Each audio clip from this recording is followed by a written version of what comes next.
Right off the bat, our first week of school last year, there was a fight, and, Mm. like, in my mind, I'm like, "Whew, that honeymoon was quick." Right. Talking 3 days, like, holy cow, this is gonna be a divorce. I'm feeling it because the honeymoon was that short.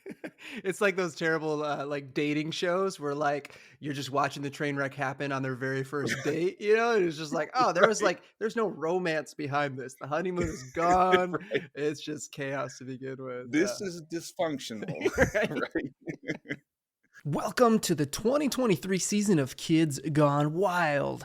Just when you thought you had enough drama, we're back from the pandemic with more drama, more disruptions, more fights, more destruction, more nights of worrying and wondering what is going on with society. We've got new levels of defiance, not enough staff to handle the increased challenges, and less supportive accountability at home. The best part of this season of Kids Gone Wild is no one knows when it will end. If you're ready to binge watch some kid chaos or you have no other choice but to take part in Kids Gone Wild, then grab your decompressor of choice and make it a double because it's time for Educator Happy Hour.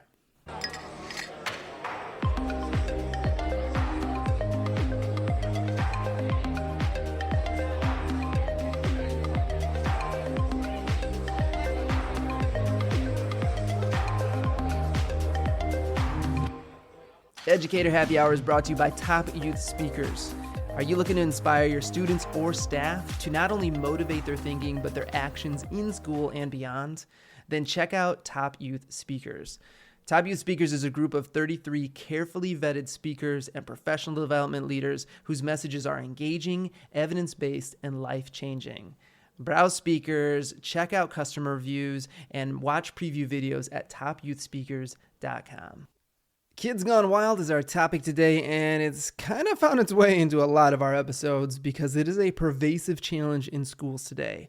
Anecdotally, it is one of the biggest topics of conversation with the schools I've worked with these past couple of years alone. I've spoken and led professional development at nearly 75 schools in the past year and a half, and I cannot think of one that hasn't brought up increased challenges with student behaviors as a major stressor. But it's not just anecdotes. According to a 2022 survey from the National Center for Education Statistics, 84% of public schools agreed or strongly agreed that students' behavioral development has been negatively impacted by the COVID-19 pandemic. Respondents attributed increased behavioral issues from student misconduct, 56%, rowdiness outside the classroom, 49%, disrespect towards staff, 42%, to the COVID-19 pandemic. So when I say kids gone wild, you all know what I mean because you are living it. This isn't the first time we're talking about the challenges of student behavior, and it sure won't be the last. But this week I wanted to get the perspective from the role that is often caught between a rock and a hard job, school leadership. We're going to chat about a variety of things this week, where these behaviors are stemming from, how they are impacting teachers, leaders, and other students. Where's the line between compassion and accountability? And most importantly, what are the mindsets, concepts, and strategies we need to move our schools and society forward? Today I'm chatting with my friend Mark Trumley, someone who has a diverse experience in education. Mark is a full-time husband and father of 3 amazing kids. He currently works as an assistant principal and is a former middle school social studies teacher. Mark also has a unique experience in leadership and accountability as a veteran U.S. Marine. Mark and his wife, who is also an educator, squeeze in some time coaching their kids in Little League and flag football. And Mark also had the joy of having his first year as an administrator be the year schools shut down. And he's been wondering what the hell happened ever since. If you're going into a Kids Gone Wild battle, Mark is the guy you want on your side. So please welcome Mark Trumley to Educator Happy Hour. All right, what is up, Mark? I am so geeked to have you on Educator Happy Hour. How are you doing this evening? I am pretty psyched to be here, Good. Chase, thank you. I've always respected and admired your work, and just having this platform to just share what I got, and hopefully someone takes something away from it. Yeah, well, I mean, likewise, I think you're going to be able to share quite a perspective, both in terms of like your background, what you've been through in your life, your world, and just being in the role of administration. When you're having a rough day, as I'm sure in the realm of administration, you have many of them, what is your drink or decompressor of choice? I don't know if that gets talked about enough is like how people cope, Yeah. with just the Even challenges, even but if it's an unhealthy decompressor, some people go that route. So, right. yeah. Well, what Yeah, do you that turn short to? term, I'm a simple guy, Mm, just a Miller Lite and a campfire is all I nice. need. It's crazy to me like how plugged in we are Yeah. nonstop and just having it's funny how like the natural world is Mm. like almost like a drug. Oh my gosh, nature and Right. no devices, like this is great. Yeah. But for me, that's where it's at. I Love it. always feel grounded when I'm outside and just away, just even for like an hour, and then a good old cheap beer. So Yeah. Well, I think there's something to be said for like being in a context like out in nature where you're like, oh, life just keeps moving on normally, even if I'm not responding to this email right now, or even if I'm not, planning a lesson or worrying about this thing. Like, existence is happening out there, and I don't necessarily have to freak out about all of these little things within my world. I'm right there with you. I am craving some warmth so I can get out in the camper and get out in the nature. Yeah, I absolutely. think a lot of people can relate around that. So I really wanted to have you on to talk about Kids Gone Wild. That the number one thing, it doesn't matter what school I'm at, it doesn't matter what part of the United States or beyond. One of the biggest things I hear from people are like kids and their behaviors are just at a whole different level now than they have been previously. So my next question is there like a Children of the Corn sort of conspiracy happening? Like, did something happen in the water or the world that has made Yeah, kids behave this right. way? No, honestly, I would love to just kind of start off with your experience. Like, what have you noticed about student behaviors pre-pandemic compared to post-pandemic world? Whew, I mean, that I had a lot of images and thoughts in that Right. question. Like first, I'll just say this. At first, I was thinking about there's a Simpsons episode where Bart takes over. It's like a Lord of the Flies Oh type my of. gosh, I know which Yeah, one you're it's talking like about. I we're love that always one. worried, concerned about a coup, at the school. But no, it's been a struggle. Mm, I'm not gonna sugarcoat that things have been tough yeah. all around. And I love the title Kids Gone Wild. And a lot of people, especially administrators, could say everybody gone wild Yeah. because we haven't really had much time to just listen to each other, to have things slow down. Mm, For me personally, I always felt that school was broken to begin with. mm, We have wonderful educators mhm, everywhere that are doing incredible things, but the system itself never has been this great thing this shining beacon that we can point to. mm. All it comes down to is like incredible individuals doing amazing things for kids. Right. Everybody was in this rush. We got to get, and I fall into that camp too, at times. But looking back, we wanted to go back to what was comfortable. Yeah. And prior to the shutdown, which I'll talk about in a second, I was passionate about education in the sense that it wasn't the same for every child. Hmm. Perfect example is myself and my brother. I had all A's, and my coping strategy as a kid was to tune out the noise Hmm. between my mom and dad. Hmm. And my brother, he didn't respond to that type of thing as well. And, he got labeled as a problem child and had this completely awful experience. And I'm like, wait a minute. Like, Hmm. he's a smart kid. He's a good kid. We're missing something here. Hmm.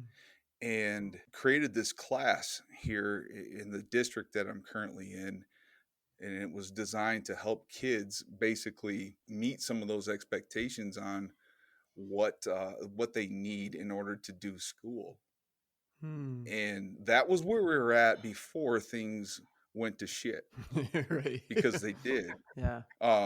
And I'm pretty humbled by how everybody responded, because like the educators teachers, administrators, everybody, parents, we adapted and we did things that we have never done before.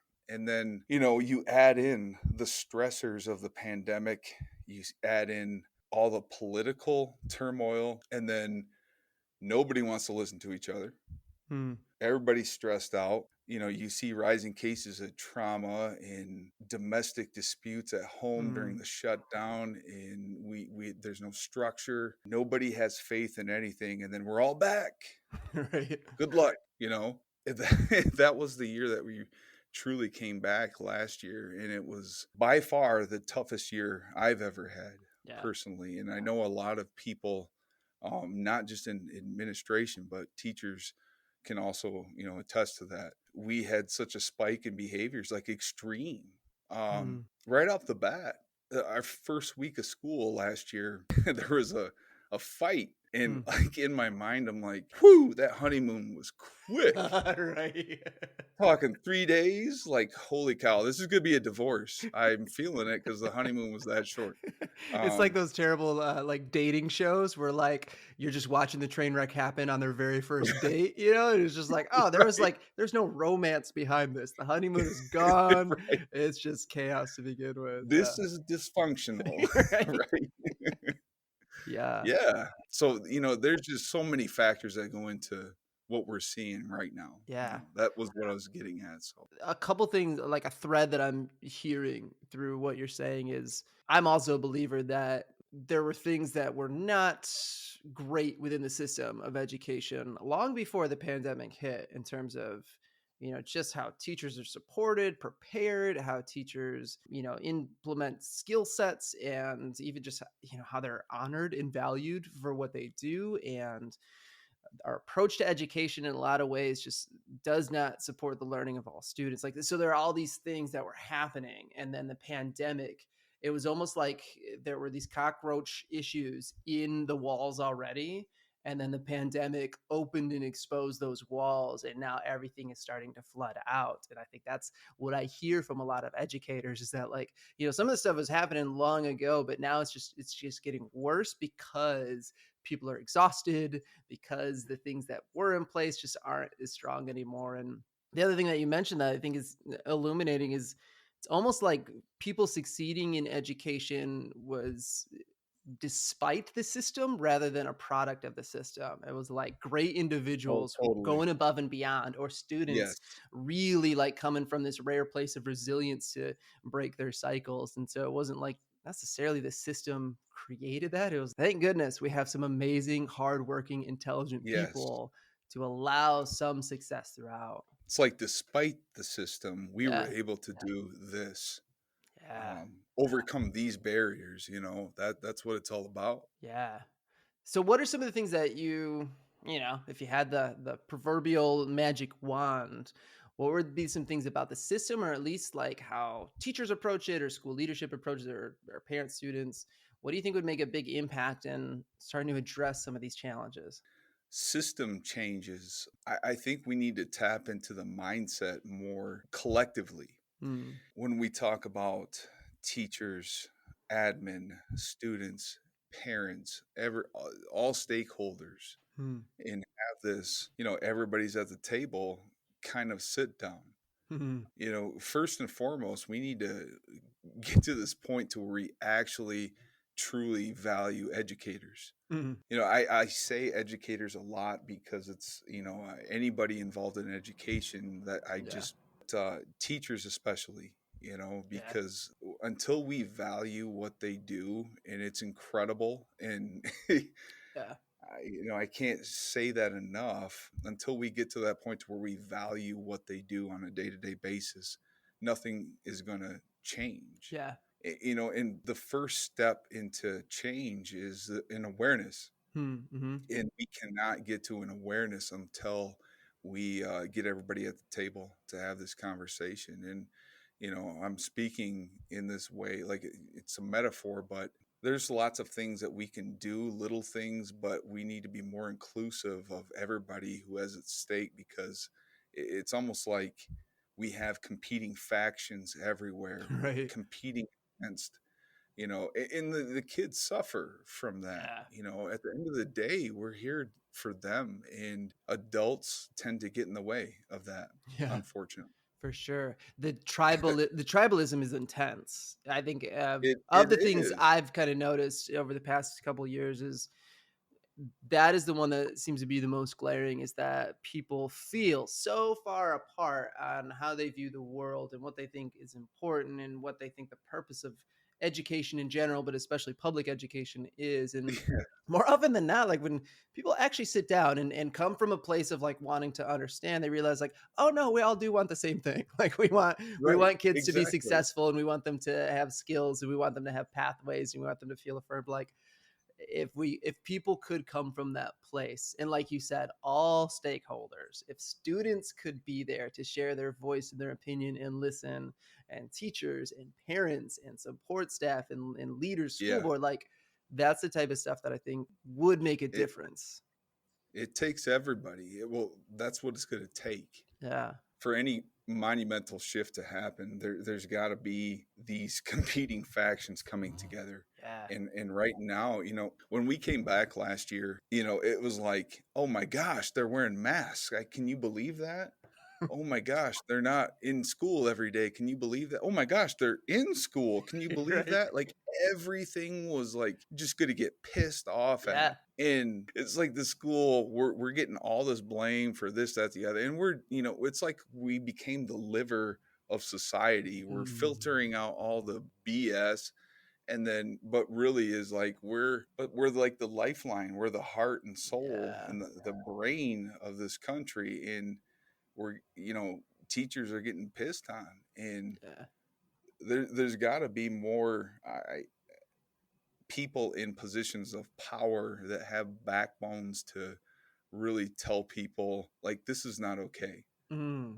Some of the ways that people might go about advocating for their kids, it's so misguided. Hmm. And I'm not talking about, like I want my Johnny in an advanced math class. I'm talking like parents, their experiences in school deeply impact how they view things today.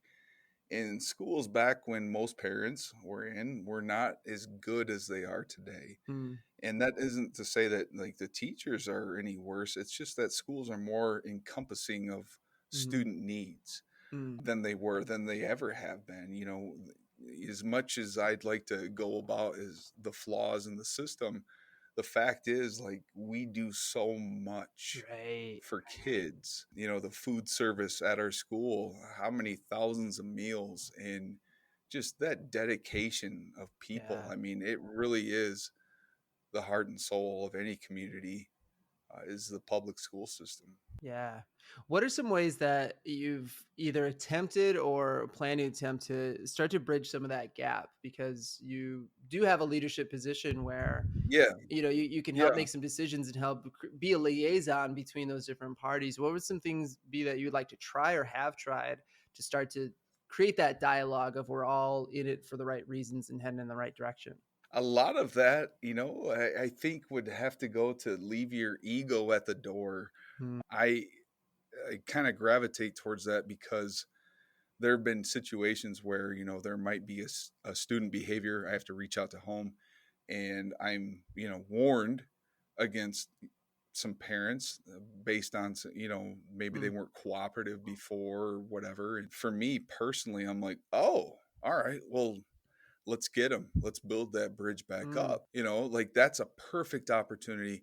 And you want to do this face to face. There's no better way to do that. Right. We can have as many Facebook posts and things like that face to face. Let me sit down and hear what you have to say. Yeah. Nothing can replace that. I can tell you right now that there have been many bridges built back up just Mm. from listening to people's concerns. But you have to have like a level of teaching to that too, because for one set of stakeholders, when there's a breakdown in communication, Mm. you have to have a safe environment where they can hear both sides. And that's what we're striving to do, is just bridge those gaps, that between the parents, the students, the teachers, the admin, because at some time, a lot of times I should say, it feels like everybody's competing against each other, but they're not doing it intentionally. Right. Some things do get in the way for sure. Yeah, that empathy piece is really, I think, at the core of it, because when you leave your ego at the door, you are, rather than having the individualistic of like, I need to win this, or I need to convince them of my view, or I need them to change, that shift towards empathy and lack of ego is, where's our common ground? Like, what do we actually have in common here? And I used to hate conflict, still do, with parents. I would get the emails. I remember one time I had a parent like threaten to sue me, like their spouse is like Oh cussing me yeah. out in the background and like completely off the hinges because I assigned their daughter homework. And it was like this wild You're moment. I such remember. a bastard. Right? Why I did was you like, do that? I remember her literally saying like, you get 180 minutes with my child every single week. If you can't get that job done and get that learning happen, you should find another career. And I was like, I think I Oh, was in my like third year of teaching or can something. I was we like, enable any more than that? Holy cow.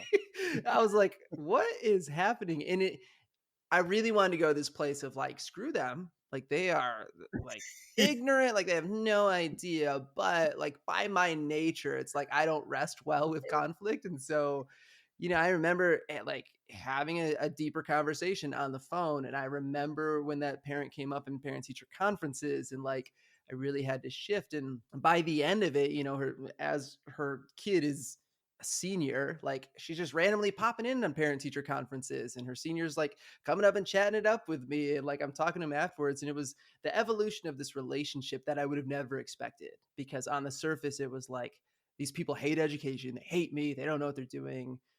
But I think a big part of that was that one of the parties at least has to try that olive branch, that moment of like, Yes. let's try to like come to an Yes. understanding together. And unfortunately, like that's freaking hard. Like it's really hard to Yeah, do, it is. especially I'm sure in your position as a school leader, where like your whole life is trying to help parties understand each other. Teachers Oh understand yeah. students, and students understand teachers, and parents getting involved. I think educators in It general are the liver, but using a different analogy, like I think school leaders are like the shock absorbers, where they're just like getting oh smashed yeah. between the car and the Yeah. road all the time and just trying to support Uh-huh. things. Yeah, no, it's funny. I mean, I'm thinking when you were talking about, oh yeah, come at me, and like you get these conversations in your mind, maybe, or it's just me. I doubt it's just me, but it's like, oh yeah, well, how about this? And like you got this whole other conversation, but you gotta put that aside. Yeah. And because remember, like at the end of the day, it's about the kids, not my relationship with this person, that person, Mm. in putting that aside. My first year in this role, I went to a conference, and Anthony Muhammad spoke, and he made a joke about like, yeah, you know, when I got my first role as an assistant principal, I thought I was getting a promotion, but reality was, and I thought that was so funny, and I'm laughing, and everybody at my table, they're all just principals, and Mm. I thought that was the funniest out of all of them. And I'm just kind of like sinking in, like, my clap got slower. I'm like, but yeah, you get it. Like, because it's negativity nonstop. Yeah. Yeah. When it's nonstop discipline, especially like when we're coming off of the time frame that we Yeah, for sure. have been. It's been tough. It's been tough for everybody. Yeah. But, there's lots of signs that things are going in the right direction. Yeah. That's the other thing I hear quite a lot, is like it's rough, but if you do compare, where we are now to where things have been, that they're starting to get more of a common ground, more of an understanding, more back to kind of what people have seen before. I would love to kind of like shift into this lane a little bit of, within your role, you probably have the difficulty of balancing holding kids accountable to some of their behaviors and chaos and decision making, while still like honoring and understanding like where Right. these behaviors might be coming from. I mean, you speak to your story and your brother's experience of like you know what many of those students might feel like in terms of being labeled or in terms of their experience, home life, etc. So how do you find that balance? What has your experience been like, and still trying to hold them accountable, even knowing that some of the stuff is understandable, at least in how they're behaving? Oh, yeah, exactly. That strikes a chord. I was able to figure out school behaviors. Hmm. And my brother, there's a lot of things that are alive and well with him to this day. Hmm. And it breaks my heart that because of his situation, he was treated a different way. And being a champion of kids is something that, that's the hill to die on for me. And Hmm. that will always be the hill to die on for me. But, we have to ask more of kids, though. Hmm. There's so many things going on right now where our expectations for what we want, for ourselves, for kids, it's getting further away than what we want it to be. And I think that, it's also a reflection of society where people aren't listening to each other. Hmm. Everything, sometimes it feels like there's an excuse for everything. Yeah. And we have to get to this awakening where the excuses have to stop. The line is right here. You don't cross it. And if you do cross it, there are consequences for that. But we still love you, and we're going to Hmm. try to figure out how we can help you so that you don't do this again, that you learn from it. Hmm. It's tough to know where that line is. And when you're talking about an entire school where, the building I'm currently in has nearly 600 kids, and just like any other school, they have students coming from families with different dynamics, different things that they value, different levels of respect that's tolerated or expected. And then you have them all come together to adhere to common norms, common Hmm. expectations. That's tough. Yeah. It really is tough. And then we have kids who are babysitting, they're doing all the things that are non-education, things that they should not be doing, exposed to things that they should not be doing, should not be exposed to. And then come to school, learning is not going to happen. Hmm. And getting kids what they need has to be the first priority.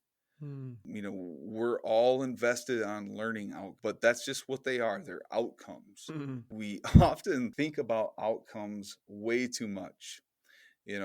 Students want to worry about the letter grade. They want to, Hmm. teachers are worried about their eval score. Hmm. Administrators are worried about, testing data and things like that. But we're not invested in the work that is at hand that is going to get us those results. We're Yeah. just focused on those types of things. When we hold students accountable, we better be teaching them how to reach those standards, whether Yeah. it's academic or behavior. And if you don't have that behavior in place, students ain't going to learn anything because that safety has to be there. Yeah. And how often have teachers been frustrated that these things are happening, these extreme behaviors are happening in classrooms, and it feels like nothing is happening to them? Right. I hear I've that. heard I that. hear that all the time. I mean, like it is almost kind of a meme of like kid misbehaves, goes down to the administrative office, Hmm. comes back with a lollipop and is like, Yeah. like it's like Like, what what? the heck? Right? Oh, I know. My first year, I was in an urban school taking a long term sub job in the spring for remedial English. Mm. And it was by far the most challenging experience I've ever had. Right. And I remember there was a boy who was blaring his music, and I tried to talk to him and communicate the expectations. So I ended up sending him to the office, and he came right back 5 minutes later. Nothing changed. Mm. And I'm like, are you freaking kidding me? Like, and Right. I'm like, I got like this death stare like at towards his office. Like if I had Mm. superpowers, there'd be a laser beam like cutting right through the glass. I was so pissed. I was Yeah. like, you cannot let this happen. It is detrimental, not only to that student misbehaving, in that capacity, Mm. but also the other kids. Right, right. And that's like the residual effect that I think is really on a lot of people's mind. It's on my mind now as a parent, where I'm looking at these situations and it's like, yeah, I totally get that we're trying to do the circle Save times, everybody. right? Like Right. we're trying to make sure that like all is well, but then I'm looking at these moments where it's like, well, my kid didn't really get a chance to learn today because something happened. And I'll also own that like my kid has been that kid before. And as a Oh, parent with an yeah. educator background, I'm like, nope, I'm pulling my kid from class right now because I'm not gonna let other students be impaired by this misbehavior. And again, I think You that's something said it. that resonates with a lot of people. I want to hone in a little bit on that word consequence. I was Yes. I was speaking to a group of teachers virtually around like stress and the impact of stress and chronic stress and even just all those things like adverse Mm, childhood experiences, trauma. yeah. And I remember a teacher asked a question afterwards, and you could tell it's like one of those like pointed questions where they're like, Mhm. "So, like, where are consequences supposed to come in? Because kids need consequences." Yes, they And I do. was like, "Well, yeah, like 100% kids need consequences." And I think it speaks to a lot of times we view consequence as like this purely negative thing. And in part, I think the issue is that we give consequences a lot of times, but we don't give any coaching to help them avoid future consequences. And that's been, I think, a big challenge is like, a kid gets a detention, a suspension, whatever it may be. And then it's like they don't learn what to do differently. And they don't have always Yeah. people by their side who are showing them love and grace and forgiveness to try again. And then that's where you see those spirals happen. And then I think the reaction sometimes is like, well, consequence didn't work, so let's stop having consequences. And it's like, no, we still need the consequences, but we also have to follow it up with how are we helping show those kids with our actions and giving them strategies of avoiding those consequences in the future. It's funny. Oh, knee-jerk reactions and sudden pivots in education? Right. No way. What? That's just crazy That talk. doesn't happen. Yeah, well, I would say I've always considered myself a very progressive educator. Mm. But here comes the but, the big old but right here. Right. We do have a place for some old school ways of thinking. Yes, I agree completely. There has to be consequences. I love the movie Remember the Titans, Oh and my gosh. That is like the one movie where if it's on TV, doesn't matter. I'm yes, watching it. I'm watching it. I've seen it like 30,000 times, but I am friggin' uh, watching it. 30,000 more, it's coming. Right. you know, but there's a part, in the movie, if you haven't seen it, it's taking place post civil rights movement, integration, and one of the coaches, Denzel Washington, he's offering some feedback to one of the white coaches for going easy on some of the black players, and he tells him, he's like, you're not doing them a favor. And I would say that that applies to everybody, Mm, but in this situation, he was calling them out for basically coddling kids. mm, I'm a very relational person. That's one of the things that I pride myself on. But I do think in a lot of capacities that we have gotten to a point where we're enabling. We're mhm, enabling behaviors because they don't see the ramifications of their action. And, he goes on to speak into this quote that, you think you're helping them, but you're crippling them. You're crippling them for life because life sucks at points. We there are peaks, there are valleys, but it's not for the faint of heart. If we're constantly running to kids when they have the slightest amount of adversity, they're not gaining the skills that they need. They're just mm. not. And that goes into another topic about failures and just how we view that in general. But we've got to embrace the adversity because that's where the learning happens. And that goes to speak to your point about consequences. The learning has to Yeah, happen. yeah. We've got to be teaching. We've got to invest time into it. We've got to have programs. We're trying to get all the academic programs in place, but it's like we're thinking about outcomes again. Yeah. If we're putting all our eggs in the NWA basket or Mm, the mhm, M-Step basket in Michigan, we're putting our investment into the wrong thing. We've mm. got to work first. We've got to do the right work. not expect to get different results when we're just constantly thinking about outcomes. Yeah. With behavior, thinking about it like that, who's sitting down with these kids and mentoring them? Mm-hmm. Who's showing them, hey, that's not okay? We've got to have that. We've got to invest in that. And at the same time, you cannot let individuals hijack instructional time. Yeah. You just can't. That's Yeah. where the line has to be drawn.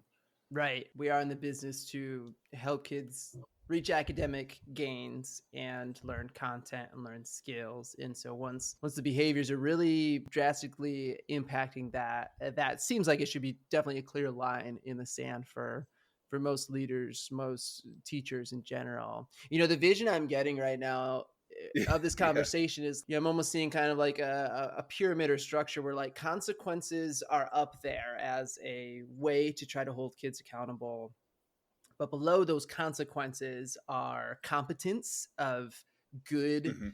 strategies as an adult, knowing Yes. how the brain learns and knowing my content and knowing how students develop. And then there's compassion, which is that relational piece of like I genuinely care about people and want to help them succeed. And then there's coaching, and that's where it gets into like the feedback and the structure. Mhm. And so I feel like I need to turn this into something, or we need to like co-write a book around this, because you can have consequences as leverage, but you must base it off of competence, compassion, and coaching. Oh man, my brain is turning right now. All over it. I mean, how many times do we see people lean into one camp more than the other? Right. High expectations and relationships. You know, Mm-hmm. we have the fun teacher who, the kids love it because, nothing happens in Yeah. there and they get to laugh and this, that, the other. And I'm thinking of this through teachers because I mean, they're right there on the ground, and we know that some of these things exist. And then there's the rigid teacher who Mm-hmm. is so focused on rules.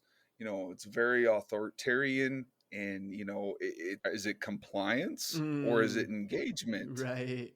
Right. I mean, those are some good questions to have, Yeah. with yourself, to ask others, and then there's that sweet spot where you have good relationships, high expectations. Mm, It's not mutually exclusive. That's where it's at, where yeah. where the kids know that you care about them enough about their outcome in life, and they feel that. And until you have that relationship with that child, with that person, that coworker, you can't hold them accountable for anything because they don't buy into you. Mm, It's very relational now, more so than it ever has been. It's not as industrial esque where you come into the rows and you just be quiet and do your work.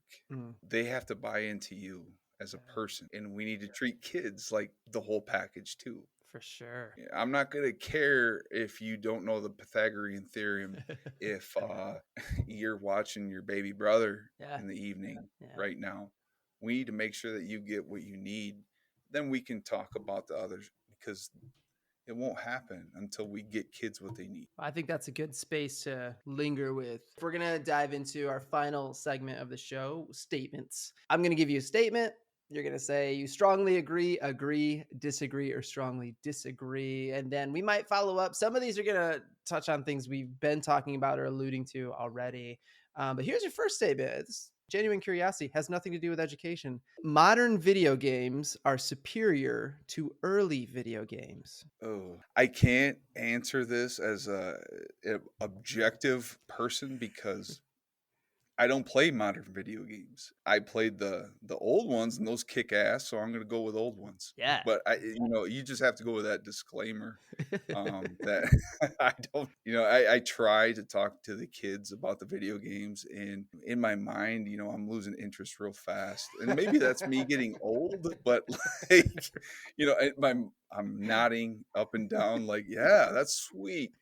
But I'm like, what? I Yeah. See, don't. I wonder from my stance of like I can get addicted to things very quickly.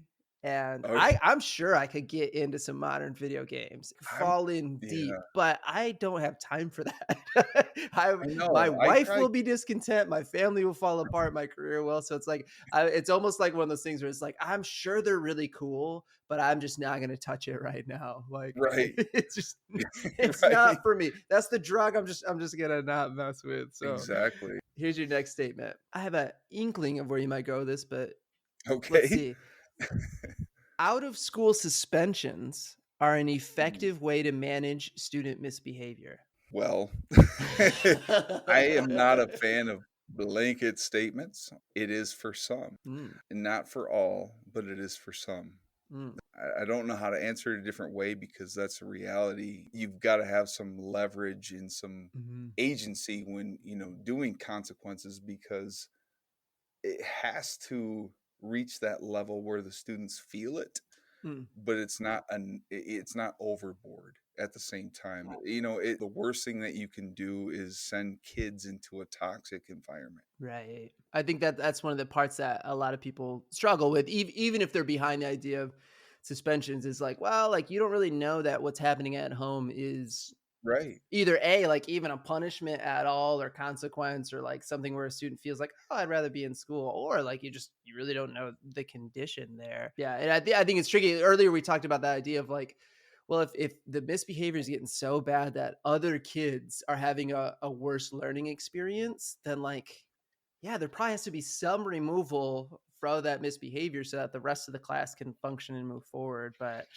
most people I know see it as like an imperfect approach to try to address some of the really extreme misbehaviors.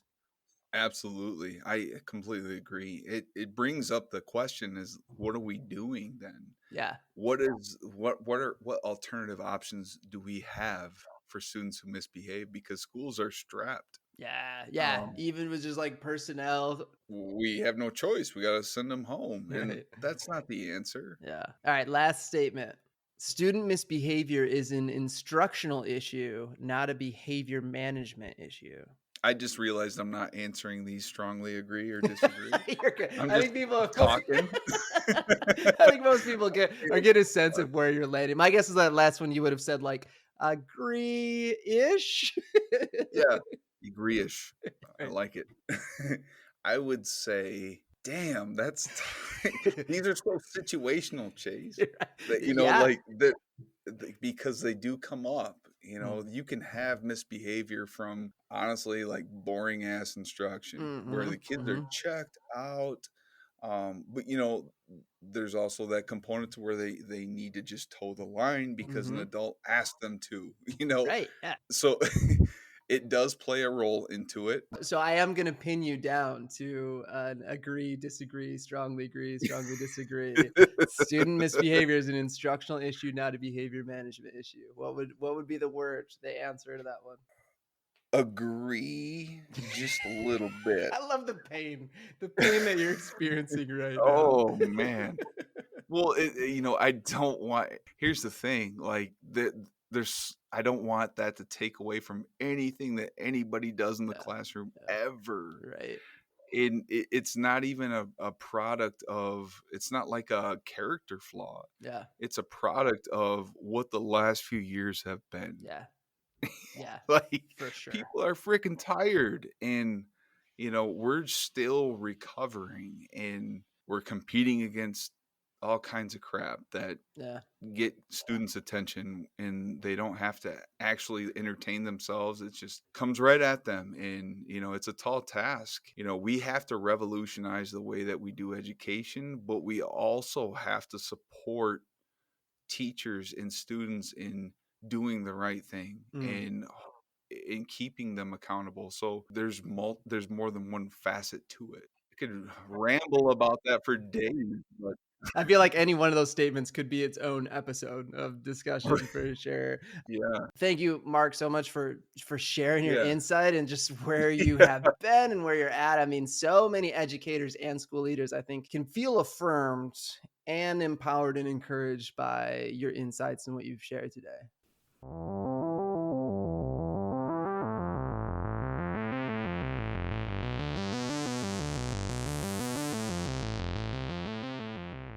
Is this the season finale of Kids Gone Wild? Will the rowdy behavior stop at the conclusion of this episode? Tune in next week to find out. The answer is no, they probably won't. But as Mark mentioned, there are some silver linings out there. Educators who are finding ways to balance accountability with compassionate understanding. School leaders who are supporting systems that help kids take responsibility and learn skills. And parents who are open to new ideas for the new challenges of the post-pandemic world. And most importantly, listeners like you who are willing to try out some new things. And for that, this week I have 2 homework assignment suggestions. Number 1, look for common ground. One of my favorite studies invited teachers and students to fill out surveys about their interests and values. Then, teachers were told commonalities they had with their students and vice versa. When these commonalities were simply pointed out to the teachers and students and teachers perceived their relationships with each other to be stronger, and students had greater academic outcomes as a result compared to the control groups. Take this same concept into play when working with other stakeholders, whether it's your admin team, the parents of your community, or the teachers you serve. Begin conversations by asking individuals, what is the most important thing you want for your kid or student right now? And look for ways that you are united in your work, not divided. Take it to the next level and consider developing quick surveys for parents, students, school leaders, and teachers to all fill out, and collect data to find your shared values. Because growth doesn't happen when our resources are divided. Growth emerges from unification. Your second homework assignment this week is to explore your approach to behavior management through the 4 C's Mark and I discussed this week. Effective behavioral systems hinge upon 4 things. Number 1, consequences. Positive and negative conditions that reinforce the habits and behaviors that move people forward. Consequences should be as natural as possible, timely, and fair to the goals of the behavior change. And most importantly, they must be supported by the next 3. The second one is competence. These are the skills of the individuals in charge of the behavior management system. Too often I've seen good ideas fall flat because they weren't put into play effectively. Teachers weren't provided time, coaching, or support to implement them. They were rushed and piloted too soon, or they weren't reflected upon enough to make changes necessary for the uniqueness of the school or system. So invest in the competence of those individuals. Our third C is compassion. Empathy is the root of common understanding, and empathy is our key to understanding the why behind another person's behaviors.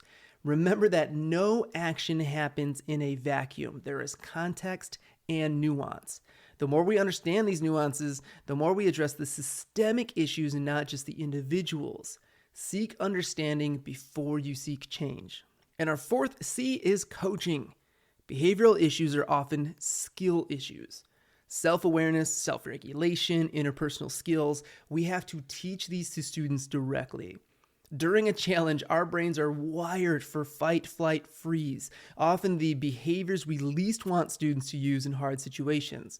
To activate more logical, healthy, and positive behaviors, we must teach students the skills they need to override the low-road behaviors. We must help them habituate these skills with practice, feedback, forgiveness, affirmation, and time. So reflect on each of the 4 C's on a scale of 1 to 10. With 10 being we rock at this or I rock at this, and 1 being this isn't even on my or our radar. Which of the 4 C's do you or does your organization have as a strength, and which needs a little bit more work? Most importantly, what is one small step you can take this week to make progress in this area? Kids Gone Wild can have a season finale, but it's up to us to write it. And I think we know how to write it. We'll need some creative ideas, but we'll also have to rely on the old tropes of behavior management that help us. Firm consequences coupled with support and coaching. Being comfortable with risks, and being open to working together and seeing our common goals and values.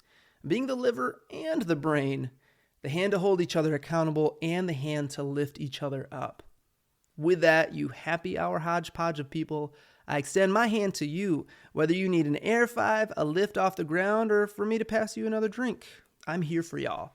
Just reach out at @ChaseMilky on social media and tell me what you need. Cheers, y'all.